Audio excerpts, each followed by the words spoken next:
Welcome back to my 100% playthrough of Soul for Heretic on the Dower to Smite-Meister difficulty played through GZDoom. We are doing all levels with a 1 start, and this is E1M2, the Town of Betrayers. Let's begin. Grabbing the Geode and the Gauntlets of the Necromancer, we're going to use the ladder to zap this guy right in his nuts. After you're done zapping his nuts, you can go into here and zap these gargoyles right in their nuts, which they may or may not have.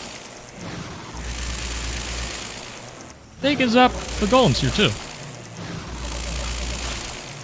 Now, if you took damage from that, don't fret, there's crystal vials there. Well, there's one, there's also the apple out here too. You can also grab the dragon claw. Once you do that, you want to get rid of the ghostly undead warrior. And then, you can use the gauntlets to get rid of these guys, maybe even this guy. And you should be good. Let's grab this apple right here since we took a bit of damage. And let's also grab another time bomb. We're going to use both of them, because when we press the switch, these saber claws appear. If you corral them correctly, you shouldn't have too much of a problem dealing. They go down rather quickly. Alright, so we're probably going to need more weapons. So we're just going to, fall like that. And there's a little secret if you hump this wall. You get a Phoenix Rod out of it, which will be pretty useful. For now, though, we're just going to get rid of the rest of these guys in this immediate area. Press this button to open up this part, which will reveal these guys, but also open up another area of the level, leading into that little waterway that was blocked off by the little bars down there.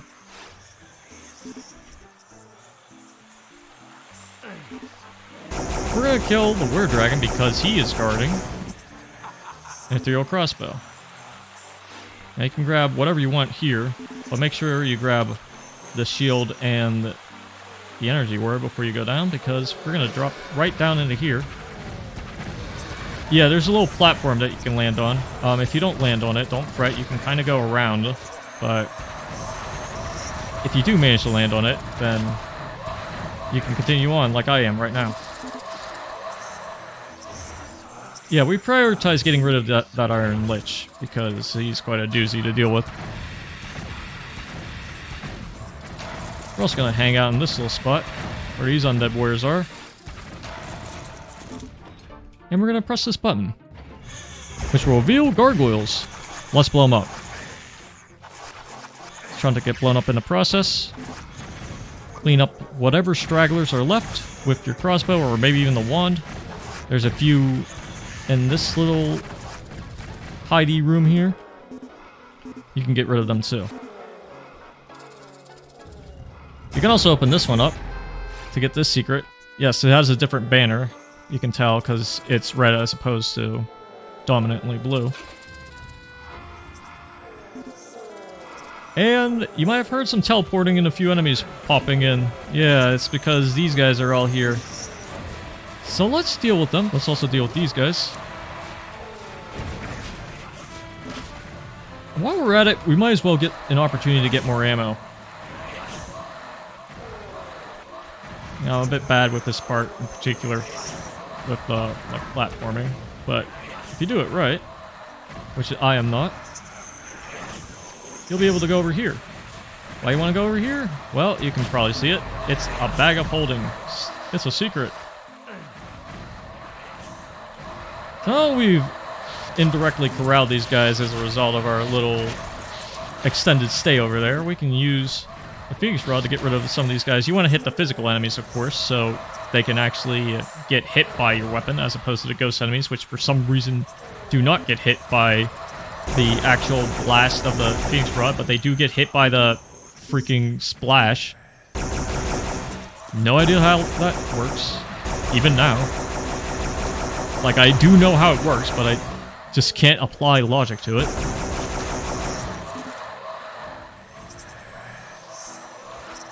So let's celebrate our little victory over all these enemies by sipping our sippy juice. Get rid of the disciples as well, and also hang around here, because there's another ghost enemy here. And around these crates, the quartz flask. Let's sip both of them victoriously. We are the winner. You are the loser. Let's blow this thing up. I was gonna try to blow him up with the pods there, but, you know. Things don't always work out. Anyways, here's another Iron Lich. As if the first one wasn't enough. You get to deal with another one. There's also, you know, a Were-Dragon here, who exists to take a lot of damage, basically. Pressing the switch will allow you to progress a little bit further in the level, but we're gonna get rid of this guy first and foremost. I just don't like him. Look at him. Look, he's smiling at me. Bastard. Anyways, whenever you go into here, you'll experience an ambush. So you just want to get out of there before these guys close in and start throwing projectiles your way.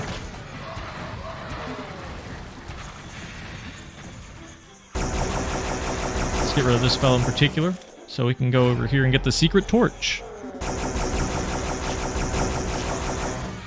So now that we have the secret torch, we can illuminate the area if we want to, but maybe we will.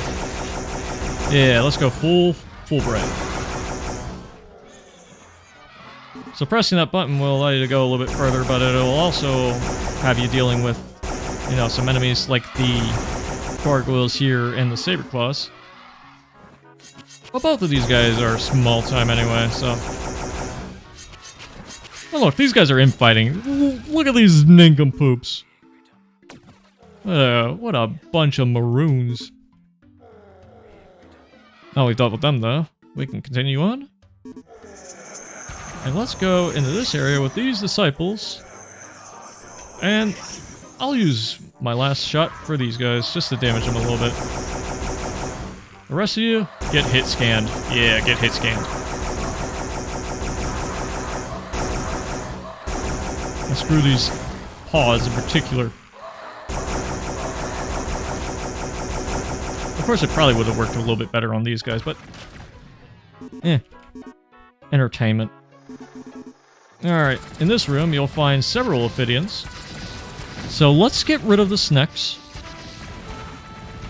You know, just delete them.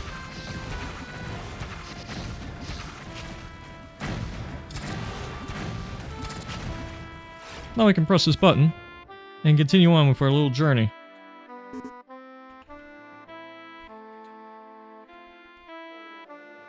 If you want to go back and check here, you might see that, you know, a few enemies are still hiding around. Now you can just get rid of them at this point, but you can kind of guess where this leads up to, this whole little path here.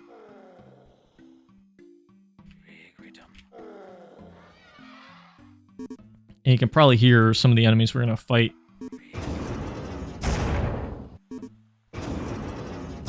So, let's go right up into here. And look, it's the minor minions of the Sparrow. The lesser minions, even. Something along those lines. Anyways, they all go down rather quickly. And also over here is a secret with an Inferno Orb. And there's also a button we can press that will most certainly give us an important bit of progression.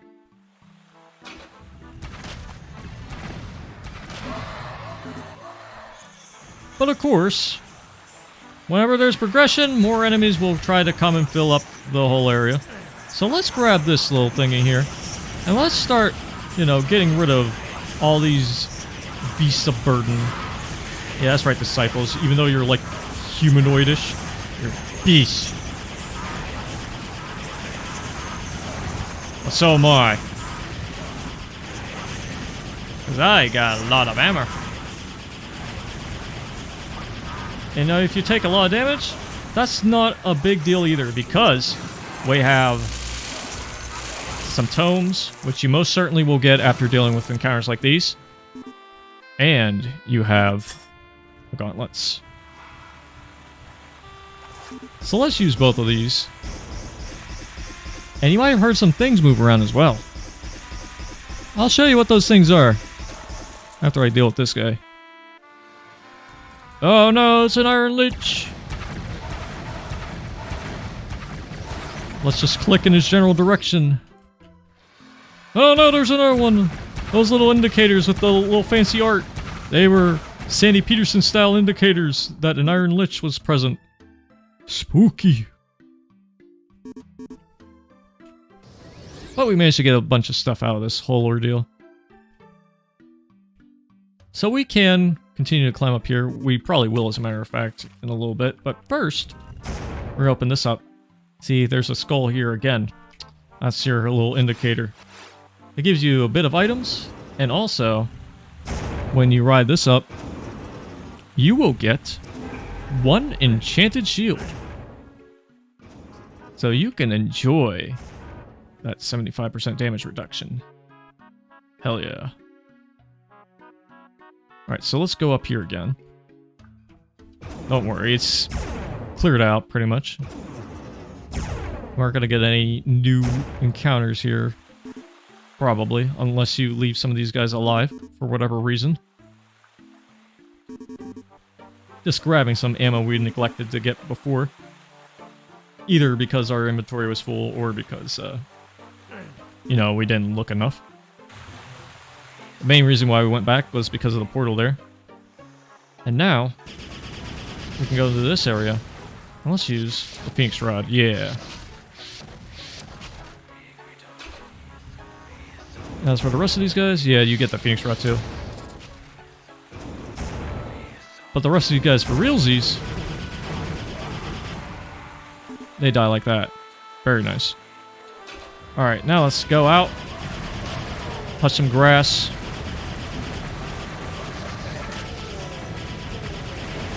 And get rid of every little bastard we see.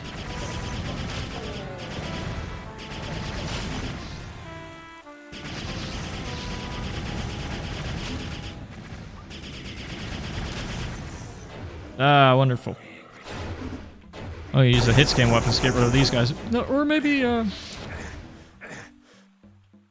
I got rid of two of them.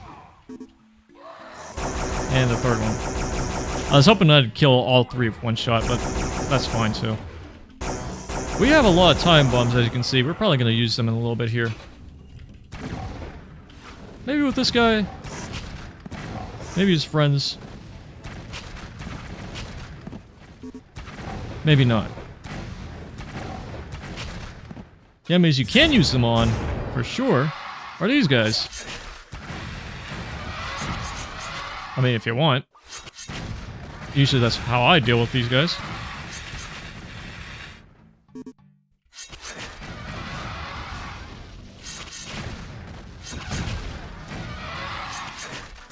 And usually it's pretty effective, right? I'd say so. Anyways, everything here is dead, and we have the green key. So we are going to have to look for the green door. Before we do that, we're going to get a map scroll. Look at that. We now see all the secrets of the level. Ooh, a little bit of cheating. But then again, not really.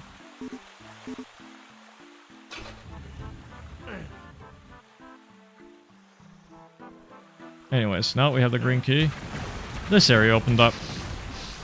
So we get to fight more Ophidians. You know, maybe miss a shot or two. That's fine. We can soften them up with time bombs and stuff.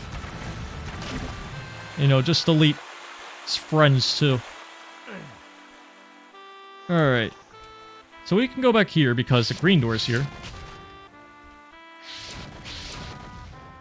And kill both of these Ophidians.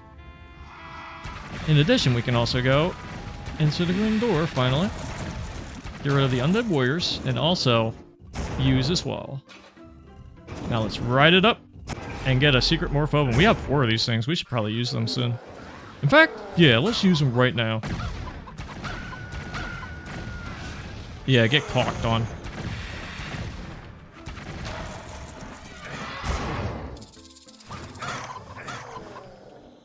Yeah, they're particularly useful against Ophidians because these are tanky bastards, and we managed to get some saber claws in on the little action too.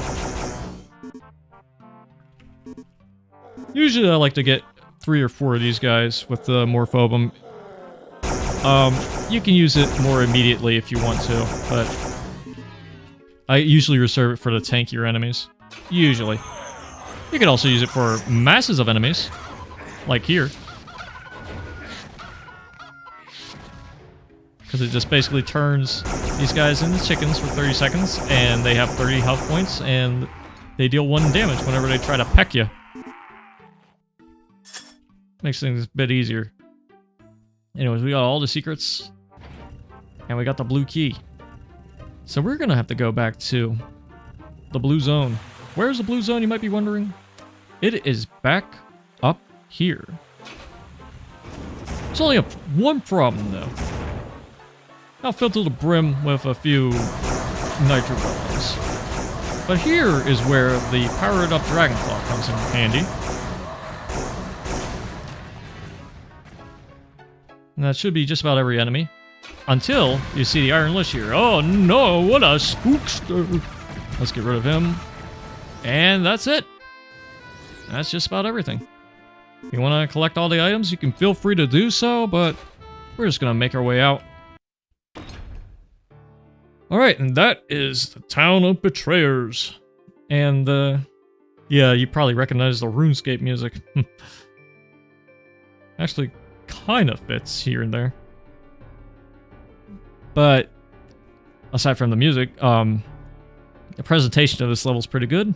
The encounters were nice. I enjoyed, you know, having to deal with that big horde of like ghostly enemies after you press the switch to open up the area with like the gargoyles and stuff. And also seeing like the little textures that show off something like the Iron Lich at areas where the Iron Lich would show up. That's a Peterson staple. No. But yeah, generally an enjoyable level. Music gave me a little bit of nostalgia because I immediately recognized it as like RuneScape music, like old school RuneScape music even. But yeah, this whole WOD basically uses old school RuneScape music, which kind of fits for Heretic in some places, especially the combat music that I don't particularly remember, but I do know that this the music for this level, you could probably hear it in like Lumbridge or something like that. But anyways, we are done with this video. Stay tuned for the next one where we go into E1M2, which is the Royal Gardens. But until then, toodaloo.